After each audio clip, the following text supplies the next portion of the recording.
देखिए, आज संत श्री रविदास जी की 644वीं जन्म जयंती के अवसर पे मैं माननीय प्रधानमंत्री श्री नरेंद्र मोदी जी की सरकार की प्रतिनिधि के नाते उनकी संदेश लेके आशीर्वाद प्राप्त करने के लिए आज इस पुण्य भूमि में आया हूँ।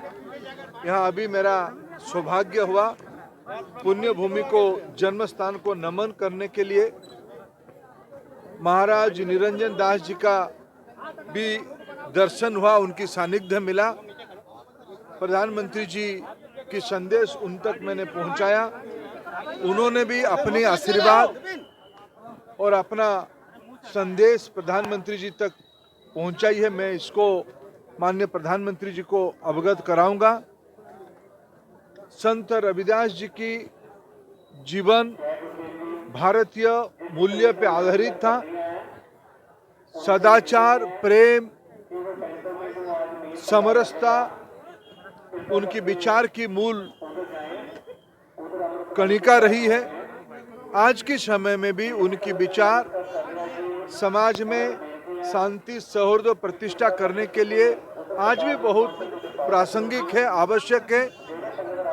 मैं आज की पवित्र दिन के अवसर पे करोड़ों अनुयायियों को, करोड़ों भक्तों को और इस भारतीय विचार से प्रेरित होने के कारण मैं खुद सौभाग्यशाली महसूस करता हूं इस पवित्र स्थान पे आके, और सभी को शुभेच्छा देता हूं कि आज 21वीं सदी को आत्मनिर्भर बनाने के लिए प्रधानमंत्री जी की जो मुहिम चली है उसमें संत श्री की आशीर्वचन, संत श्री की कही गई विचार हमें प्रेरित करेगा। धर्मेंद्र जी, संत रविदास मंदिर में आज प्रियंका गांधी भी हैं, समाजवादी पार्टी के मुखिया अखिलेश यादव भी हैं, आप भी आए हैं। कहीं ना कहीं से सियासी रंग नहीं दिखाई दे रहा है इसमें। ना, देखो, संत की शरण में भारत की सारे प्रबुद्ध जनों को जानी चाहिए।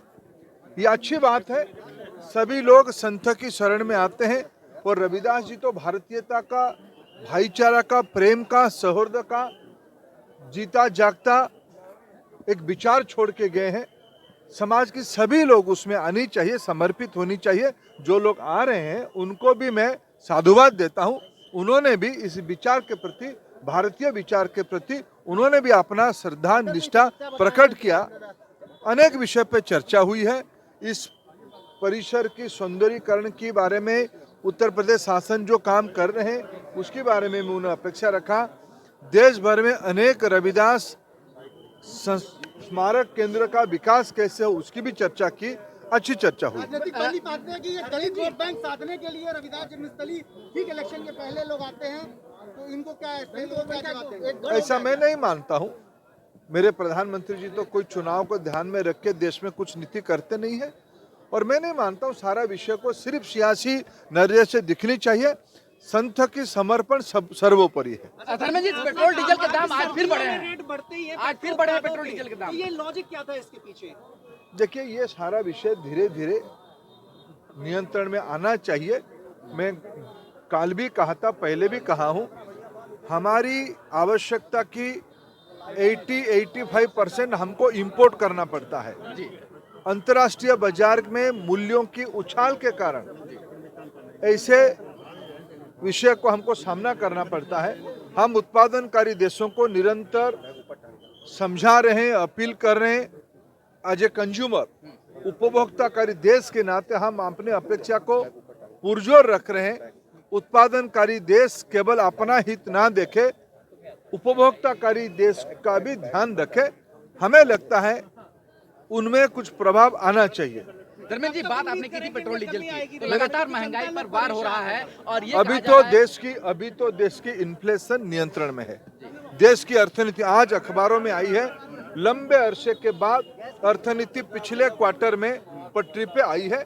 अभी कोरोना की विभीषिका के उपरांत देश की मेहनत के कारण, प्रधानमंत्री जी की स्पष्ट नीति निर्देश के कारण देश की अर्थनीति पटरी में आई है। कब तक उम्मीद करें?